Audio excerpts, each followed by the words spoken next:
Willkommen zu Frequent Traveler TV. Heute wieder mit einer frisch gepressten Sendung für euch hier aus Hamburg. Elbstrand hinter mir, dann geht's weiter zur Landungsbrücke und wir haben hier die Sternschanze, haben wir noch was auf der anderen Seite.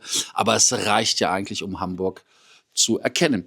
Ja, wichtig an dieser Stelle natürlich wie immer, denkt dran, den Kanal zu abonnieren und ich hoffe, dass ihr natürlich, die ihr gestern beim Stammtisch wart, den Stammtisch genossen habt. Er war toll. Ich bin heute Abend bei Recaro und morgen auf der AIX, auf der Aircraft Interior Expo und werde dort für euch schauen, was es alles gibt und werde dann vielleicht berichten. Muss ich mal gucken, wie ich das schaffe. Bisschen Netzwerken und so weiter. So, die Themen, die wir haben. Einmal schwarzer Montag, die Aktien, aber auch Spritpreise. Mal gucken, ob die Lufthansa die Spritzuschläge reduziert, ne? Ja. Aber es sind ja langfristige Verträge und dann vergisst man das schon mal ganz gerne. Nichtsdestotrotz haben wir dann auch eine Einigung bei den Leuten am Flughafen, heißt also, da haben wir Streikgefahr gebannt. Wir haben dann noch als Thema bei den frisch gepressten Themen, hatte ich das am Anfang gesagt, frisch gepresste Themen, haben wir noch das Thema Swiss, die wollen 350 1000 haben, da sagt der Swiss-Chef, wir haben viel Sympathie. Und dann natürlich auch nochmal Neuigkeiten aus Doha. Die Wahrscheinlichkeit, ein Busgate zu bekommen, die ja in letzter Zeit doch sehr hoch war, ist niedriger geworden. Erzähle ich euch warum. Ja, Kanal abonnieren, Glocke, Like, ihr kennt das Spiel, kommt auf die School Community, kommt zum Stammtisch. Und wir haben auch Stammtische in Frankfurt, in Zürich und in Wien. Ich weiß jetzt nicht, welche Reihenfolge im Juli. Die kommen dann auch. Die werden in der School Community gepostet, die Termine. Ja, also wir starten dann mit dem ersten Thema. Das erste Thema ist natürlich die Streiks. Die Streikgefahr ist gebannt. Man hat sich geeinigt fürs Erste. Und zwar ist es so, der Tarifabschluss für die 2,5 Millionen Mitglieder beim Bund und Kommunen sind mit 3% mehr Gehalt ab dem 1. April 2025, 2,8% mehr Gehalt ab 2026. Das 13. Monatsgehalt wird erhöht. Deutlich höhere Schichtzulagen. Laufzeit des Tarifvertrags 27 Monate, ist aber auch rückwirkend vom 1. Januar 2025. Laufzeit des Tarifvertrags hatten wir gesagt, Urlaubstag gibt es auch einen zusätzlich ab 2027. Möglichkeit bis zu 3 freie Tage durch Umwandlung des Weihnachtsgelds zu bekommen. Also auch anstatt Weihnachtsknete kannst du 3 Tage Urlaub nehmen. Flexibler Umgang mit Arbeitszeit auf freiwilliger Basis kann auf 42 Stunden pro Woche erhöht werden. Also da mehr Flexibilität. Die Stimmen wollen wir euch auch nicht vorenthalten. Die lustige Nancy Faeser, noch Innenministerin, sagt, ein guter Ausgleich in schwierigen Zeiten. Zitat Ende. Karin Welke, VKA, sagt, Planungssicherheit, aber mehr war nicht drin. Zitat wieder Ende. Frank Wernicke von der Verdi sagt, ein schwieriges Ergebnis, aber letztendlich vertretbar. Volker Geier vom DBB, jeder Cent war hart erkämpft. Gut, also da wissen wir jetzt Bescheid, da gibt es keinen Streik, denn Gewerkschaften hatten ja 8% mehr Lohn gefordert, 350 €, mindestens 3 zusätzliche Feiertage, also Urlaubstage gefordert. Und jetzt ist das halt die Schlichtung gewesen mit Roland Koch und Henning Lühr.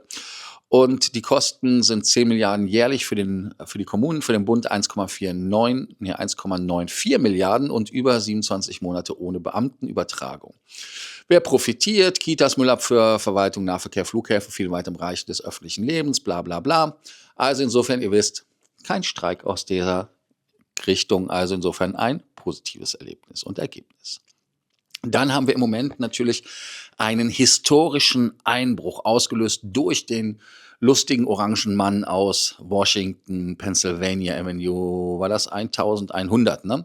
Und er hat die Sonderzölle gegenüber der EU und China ja verhängt und auch anderen Regionen, auch irgendwie irgendeinen Teil, wo nur Pinguine leben, kann man machen, macht aber keinen Sinn, okay. Und jetzt ist der DAX um 2000 Punkte eingebrochen, hat also 10% verloren, sackte auf 18.489 ab. Eine kurzfristige Gegenbewegung brachte ihn zwar wieder knapp über 19.000, aber die Nervosität bleibt hoch.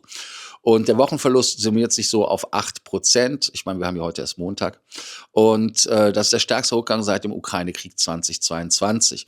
Besonders betroffen natürlich, und deshalb sage ich das auch, ihr seht den Geier, Hansens, ja, Lufthansa 6% Verlust von 25% im Monatsvergleich.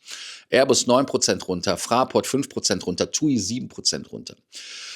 Ja, und das ist natürlich so, dass natürlich die Lieferkosten in der Branche besonders hoch werden, weil natürlich Flugzeuge, Ersatzteile und. Auch die sinkende Nachfrage mit den politischen Unsicherheiten. Und ich bin heute auch wieder im Call gefragt worden, ja, wie ist denn das mit Amerika? Nochmal für alle ganz klar, wenn du nach Amerika einreist und dort dich nicht versuchst, in irgendeiner Art und Weise mit einem falschen Visum durch den Zoll zu bringen oder durch die Grenzkontrollen zu bringen, dann hast du auch nichts zu befürchten. Aber wenn du halt sagst, du bist im Urlaub und hast eine Tätowiermaschine dabei und womit machst du dein Geld? Ja, mit Tätowieren. Schwierig, dem Grenzbeamten zu erklären, dass du in Amerika bist und nicht um zu arbeiten. Also immer dran denken, dass man halt ehrlich bleiben sollte. Und vor allem der transatlantische Verkehr ist halt deshalb nochmal unter Druck. Ein Vorteil ist der Ölpreis. Der ist jetzt im Moment auf $63, ein Rückgang um 14% in einer Woche. Und das ist halt wirklich so wegen der Konjunkturabschwächung durch die Handelsbarrieren und sinkender Frachtbedarf. Börsen weltweit sind halt auch im Krisenmodus. Der Hang Seng minus 11,5%, krasse Nummer. Dann der CSI 300, das ist von China, der 7,8%. Und der Nikkei in Tokio ist auch 7,83% runtergegangen. Und in EU wird jetzt also die EU in Luxemburg ist am Beraten und mögliche Gegenmaßnahmen natürlich auch dann politische Handlungsoptionen, aber auch Gegenstrafzölle, was natürlich auch nicht gut ist. Ein Befreiungsschlag, wie ihn der lustige Donald nennt, ist es halt jetzt nicht wirklich, denn er hat wirklich geopolitische Risiken, die man nicht oft genug betonen kann. Ich bin natürlich jetzt kein Wirtschaftsweiser oder irgendwas, gebe auch wie immer keine Aktientipps oder Handlungsanweisungen, aber es ist so, dass natürlich Branchen, die halt exportorientiert sind, wie die Luftfahrt, wie Maschinenbau bei uns, aber auch die Logistik, haben halt einen schweren Stand und nehmen da dann Schaden. Und die Märkte preisen das jetzt ein und man geht auch davon aus, dass es jetzt nicht so wirklich ein schnelles Ende gibt. Und da können wir natürlich schauen, was man daraus macht. Und ja, schwierig. Also gucken mal, was das Ganze bringt. 350-1000, das ist das Flaggschiff bei Airbus, nachdem der 380er ja nicht mehr produziert wird. Und der Swiss, der CEO, der Jens Fehlinger, sagt, ich kann mir das Ding vorstellen. Jo, das heißt also, die Swiss sagt, dass man dort einen haben will. Und das ist interessant, deshalb, weil Lufthansa hat 15 A350-1000er bestellt mit der Option auf 25 weitere Buden.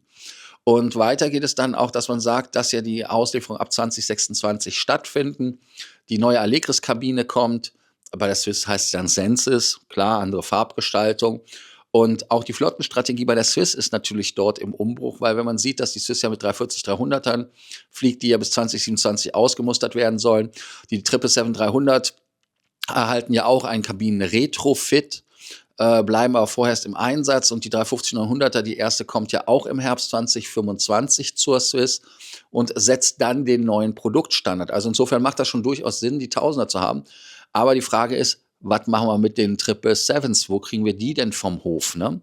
Und natürlich, Zürich ist eine Goldgrube, weil da wird richtig Gewinn gemacht pro Passagier, pro Kilometer und so weiter. Denn es ist ja auch in 2024 die profitabelste Fluggesellschaft der Lufthansa Group gewesen. Die haben 12,1% Marge bei einem EBIT von 800 Millionen Euro. 80% der Lufthansa-Passagiergewinns wurden in Zürich erwirtschaftet. Investitionen in neue Langstreckensets Jets sind damit für die Swiss absolut leicht darstellbar. Also die können das einfach sagen, hey, wir brauchen, macht ja auch Sinn.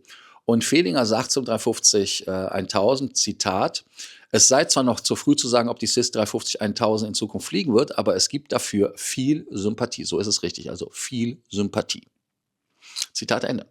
Swiss könnte wie schon bei den 777-300ern als Premium-Langstreckenträger innerhalb der Lufthansa Group gezielt mit den Großraumjets fliegen, in der Top-Kategorie und in der Top-Klasse ausgestattet werden. Die 350-1000 wäre dabei halt quasi der logische Nachfolger. Und vor allem die 777, deren Lebensdauer dann in den 2030ern ja ausläuft. Also insofern muss man da ja auch mal gucken, was man damit macht. Also da könnt ihr nochmal sagen, was ihr davon haltet und ob ihr davon erfreut seid und erbaut seid, dass der Jenselmann Fehlinger da die Flügel auf 350-1000er umstellen will. Die Flügel. Ich muss mich hier wieder vorbereiten. Ich muss zu Recaro. Muss mich noch um die Akkreditierung kümmern, die ist eigentlich da, aber ich muss mal gucken, ob ich das ausgedruckt kriege. Deshalb heute eine kurze und schnelle Sendung für euch. Danke, dass ihr heute dabei wart bei Frequent Traveler TV. Denkt dran, den Kanal zu abonnieren, die Glocke anzumachen, bei School vorbeizuschauen, damit ihr die Termine für die Stammtische nicht verpasst. Und bis morgen. Versuche ich. Also, bis dann. Aber dann vielleicht auch aus den Hallen in Hamburg von der HX. Also, bis dann. Ciao, ciao.